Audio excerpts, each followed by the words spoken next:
throughout the years of being a filmmaker, ranging from YouTube back in the day, which we'll probably get to you being a filmmaker now, what's been the most fun you've had in the creative process with in between?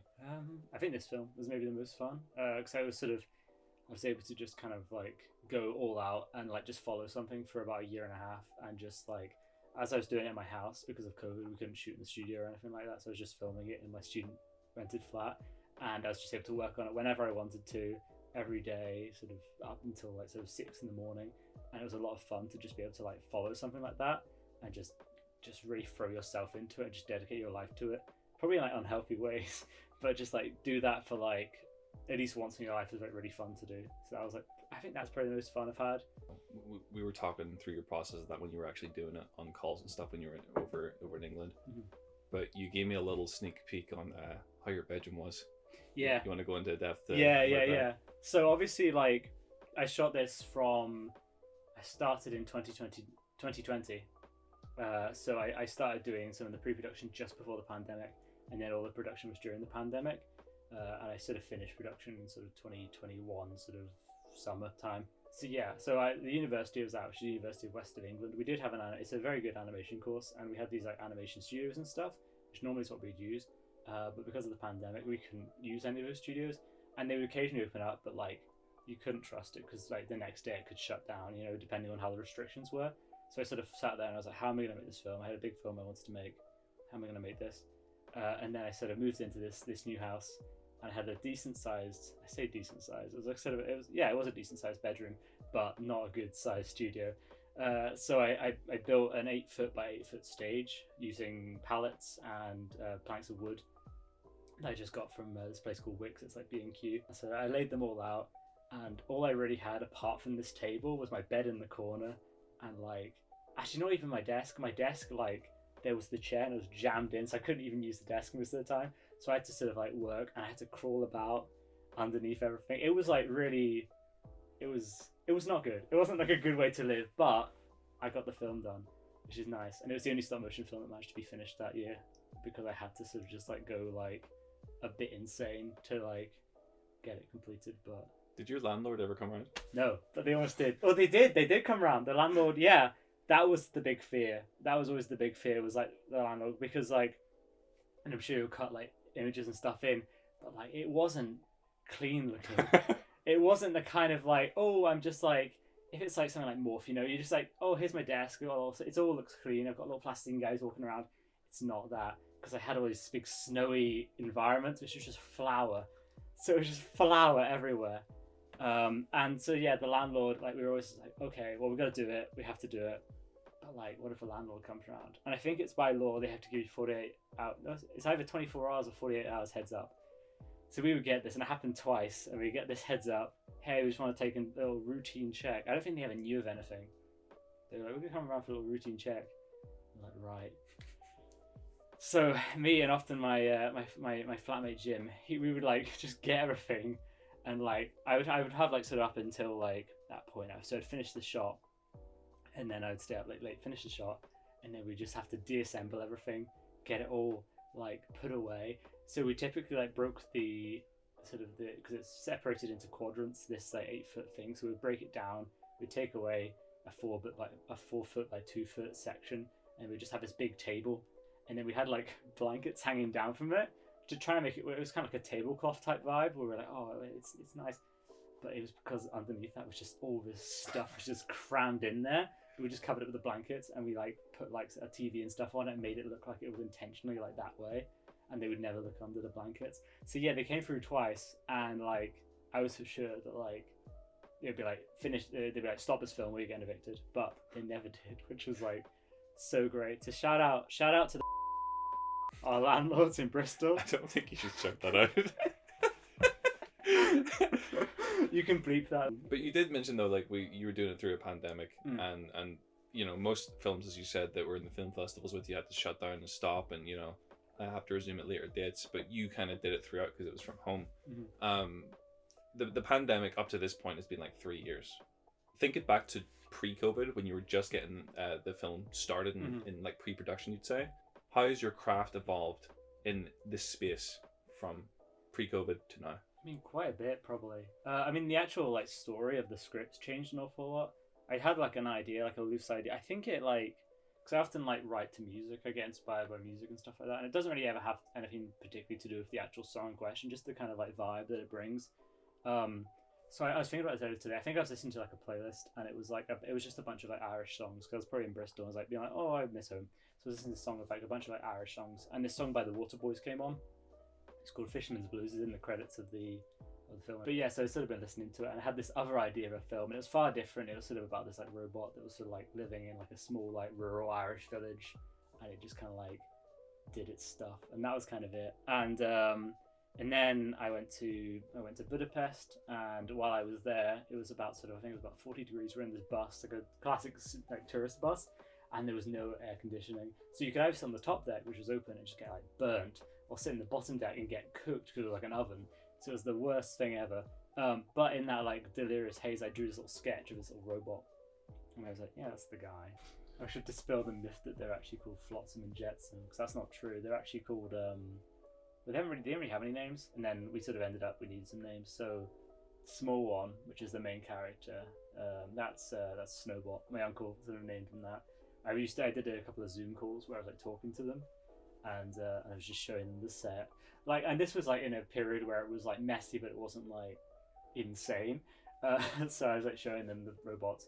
Actually, I think maybe the camera just turned away from the set, because I was like, when the film's finished and you understand what it looks like, then I can then be like, look how messy it was. But at the time, I was like a bit embarrassed. I didn't want to show it. But I had the robot, and I was like, hey, I've got this robot. And then my uncle, he was like, we should call it Snowbot. And I was like, yeah, it's a good name. And then we developed this robot later on, and we're like, what are we going to call this one? So it's, I think I ended up just going for Big Bot. So Big Bot and Snowbot. So they're not called Flotsam and Jetsam. They're called Big Bot and Snowbot. But I mean, you never see that in the film. But that's people kept asking what they were called. So a few months ago, though, I was able to actually go to the film festival in Belfast and see it. yeah.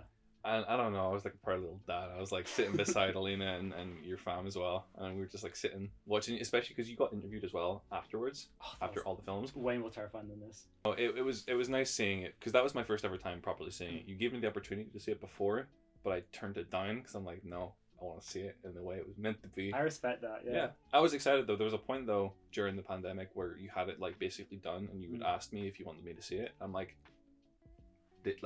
so close to doing it. But no, like seeing these little bastards in the flesh, you see the scale, and like, you know, when you look at the film, and then when you look at the actual models in real life. Yeah, I forgot how big Big Bot was. Like, so we sort of made the first one, and we had this idea for making the second one. We being me and my friend Jim, he did a lot of the character development with me. So I did like most of the film on my own, but there were people in the house and stuff that I was able to collaborate with a little bit, which was really nice. And so yeah, Jim helped me with a lot of the concept art. So I'd have an idea, and then he would sort of work on it. And then also, it's also made out of 3D printed elements, so we would develop that and then send it to my friend Serena, who would then take that and then print them out. But yeah, so we made the first one. He's fine. They're just like wire armatures because they're quite cheap. They have to be sort of just made. But like Big Bot is very hard to animate because it's not strong enough. The wire struts aren't strong enough really. So in like a lot of the scenes, he's kind of leaning on something. He doesn't do much walking. I think there's like one scene where like you see him walk, and like I think in that scene we even cheat a little bit. So he's a pain to make walk. Snowbot also a pain, but less of a pain because a lot lighter. I know you did it mostly over in England, the production and stuff of the movie, but we're from Northern Ireland. Yeah, you have to take some inspiration somehow, some way. Absolutely, yeah. If any, what kind of inspirations did you get and like injected it into the film? Did you get from Northern Ireland? Oh, like a lot. I mean, the film is set in like a futurist. I probably made up a year, and like it's probably referenced in the film somewhere. I can't remember. Sorry. If you were like reading into it, being like, oh yeah, well that makes sense. The collapse of civilization and the way that the environment is falling apart, and the like I don't know, the gap between rich and poor. No, sorry. I whacked a year on it, but it is set in a futuristic version of Ireland. And in the original version of the film, which was set in a much more current, I think it was maybe even set like, it was a little bit sci-fi, but it was actually probably set back in the 80s, the original idea. in this little sort of like Irish like coastal village. But yeah, like in the original version of the script, it was very much based sort of in the modern day, sort of in like an 80s kind of version of sort of Irish coastal town, kind of taking a lot of inspiration from sort of where we live and my like own upbringing in like a coastal town in Ireland. And like a lot of it was inspired by like I would go for walks at night and it would be foggy and there'd be this sea mist and stuff, and it was that kind of vibe. And then I sort of took that, and as the entire script sort of developed, it sort of developed into this different kind of world. There was different ideas as well of how like the sort of post-apocalypse would be. I had a concept of having it all very sandy, and that was an idea as well. So have it sort of very like a desert kind of version. But I ended up going for sort of the snow because it was easier to do.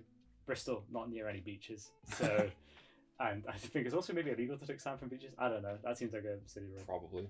But at that quantity, it'd be a lot. Whereas I could go and buy flour from Aldi and like just throw it everywhere. I think I probably spent over like £100 on flour at the end of everything. It's great. One day they did have these massive like flour sacks for sale there, and I bought one. And it was great because it was like so much cheaper, and you got so much more. And then they never brought it back. It was so sad.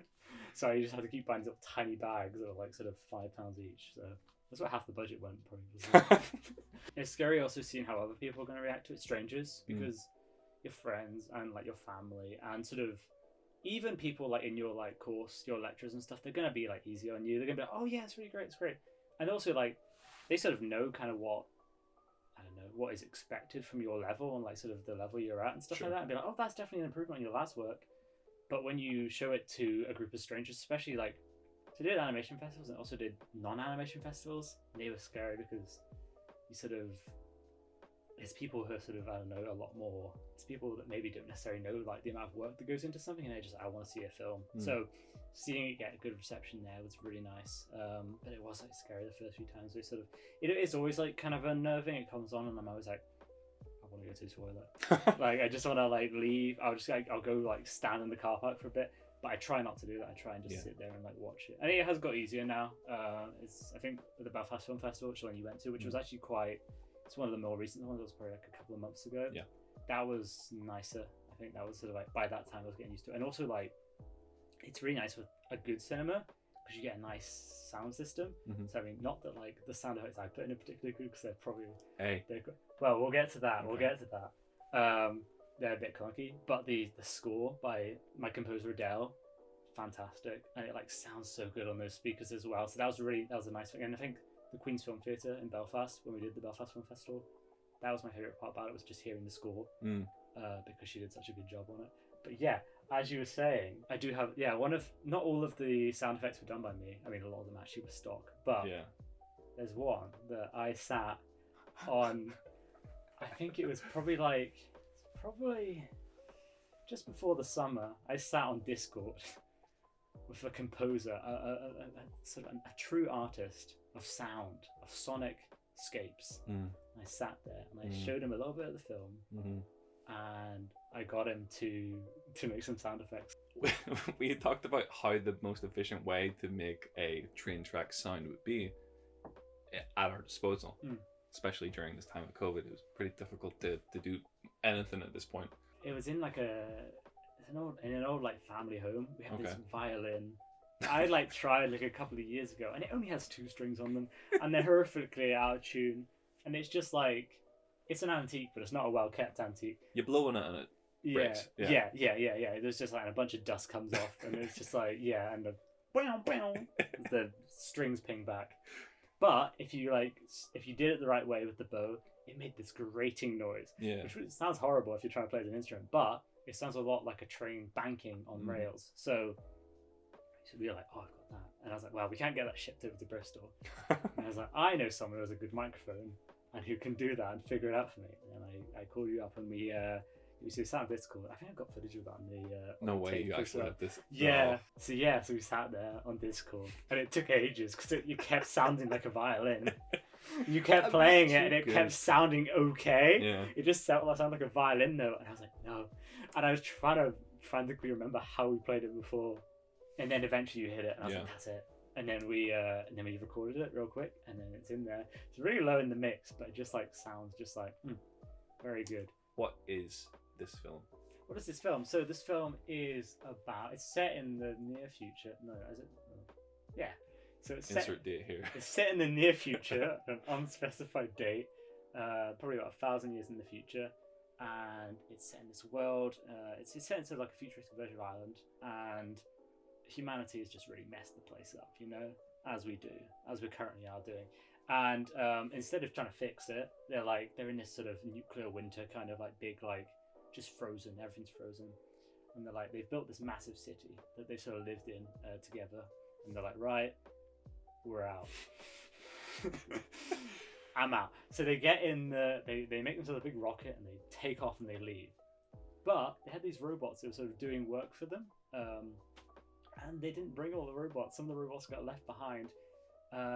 Like our guy Snowbot here. So the film starts with Snowbot and he's just out doing Snowbot things. He's doing some maintenance. And he hears his countdown, he goes up and he's like, what's going on? And then the rocket leaves and all his people leave and stuff. So he's sort of he's then left in a thing of like, oh well, I've got to like survive here with like no help from anybody, no like things. So he's also well, you'll watch the film and you'll see. But he essentially goes and he goes on an adventure and he goes to this city and he explores this big city, which is I mean it's more like kind of like there's a loose story to it, but it's more like vibes, you know. Yeah, it's a mood piece. I think is the correct way of saying it. A mood piece. A mood piece. We as probably hopefully. If I do my job right, it's mentioned in the intro, but we go way back, and going way back, you were that YouTuber kid in high school, right? Yeah. Like that was you, and everybody who gave a fuck about you or didn't give a fuck about you, no matter what, would come up to you and ask you questions about being a YouTuber guy. So you were like one of the only ones in that. I got off pretty lightly with that because I know a lot of friends or like a lot of people and stuff, like especially in my industry, like a lot of people start the same way. And like they got bullied a lot for that. I got bullied a lot. Don't get me wrong. But not for that. Not for that. That was the thing that they thought that was cool. We made a lot of content together when we were growing up, you know, in that awkward stage. And I will very reluctantly put in B-roll throughout this about that. But going to Comic-Con, doing these things, going to certain shows and all that kind of stuff, you used to document and vlog that a lot, right? I did vlogging, a lot more content before that and after that, like in regards to your old animations and all that kind of stuff. But when you're looking back in that time, what sticks out the most to you? I mean, it was a really fun time. I think especially around like the golden year for me when I look back is 2016. I feel like that was like, I think we had just finished school and we were like on to like we were both doing college and different places. But I think like that was when we like did some of the most fun stuff and we made some good stuff. One that sticks out to me, this is like, and it's still on my YouTube because I still love it. It's this video we did called Balloon Drone. Balloon Drone, we got like a bunch of helium balloons and attached it to a GoPro and then put it on a big string. And that was just we had a couple of things like that. We just had these ideas. I'm like, oh, you try that. And like, because we like the idea of like, I think a lot of people at the time did. Maybe I think it's really common now, but we were like, oh, wouldn't it be sick to be YouTubers? That was like our dream job. But like, I think we sort of like were very much like kind of thinking outside the box. We just sort of wanted to have fun and do some stuff like we hadn't seen before that we wanted to see, and make that, and that could be the YouTube video. So I mean, we never made it. Was like very rare that we put something up, but occasionally we did. Balloon Drone's a good example. It's still a bit cringe. Right now, where it lies, at this point, we've done so much more content that we've done and uploaded that we've already deleted or left privated for like a lot of reasons, and just things that are a little bit too cringy to handle for anybody now. But the things that are up, I can still class as cringy as hell. But like you said, there's a charm to it. You respect the aspect. Like at the start of like Balloon Drone, I do like a big monologue. Everybody, like, it didn't need to go in. No, but everybody talks so highly on Balloon Drone, like way too much. It's because the concept's really good. Yeah. The like if you watch Balloon Drone, right? You go after and you're like, let's. you don't go watch Flotsam and Jetsam, right? Because like, who cares about Flotsam and Jetsam? It's just little guys in the snow. Go watch Balloon Drone. And I'm not linking it. Halfway through Balloon Drone. Balloon Drone is still on my channel. Go watch Flotsam and Jetsam. Afterwards, click on the channel. Go watch Balloon Drone. Skip halfway through Balloon Drone. Skip the start. Wait till you see us getting the balloons. Spent like £40 on balloons that day. I didn't spend a penny, and I am yeah, very it glad took I me didn't. out financially. Yeah. Like that was my money I had at that time. Yeah. But we just kept going back. But skip there. There's something in it that's it's fun. It's a good little project. So you've been doing filmmaking for a while. Yeah. Right. For any new filmmakers out there, what's the top 3 tips that you can give them? It sounds like super cliche, and it is. And if someone told me this, even people tell me this now, and I'm like, But just do it. Like that's the main one is just do it. And it's hard because and people are like, oh, gear doesn't matter and that kind of stuff, but you can tell there's a difference between shooting on your phone versus shooting on the camera versus shooting on a really nice camera. So it is really disheartening. So I wouldn't say that that's because I think people are always like, oh, just shoot, it doesn't matter. Because it matters to you, because you're looking at it and you're comparing it to other stuff you see on TV, you see on YouTube, that kind of thing.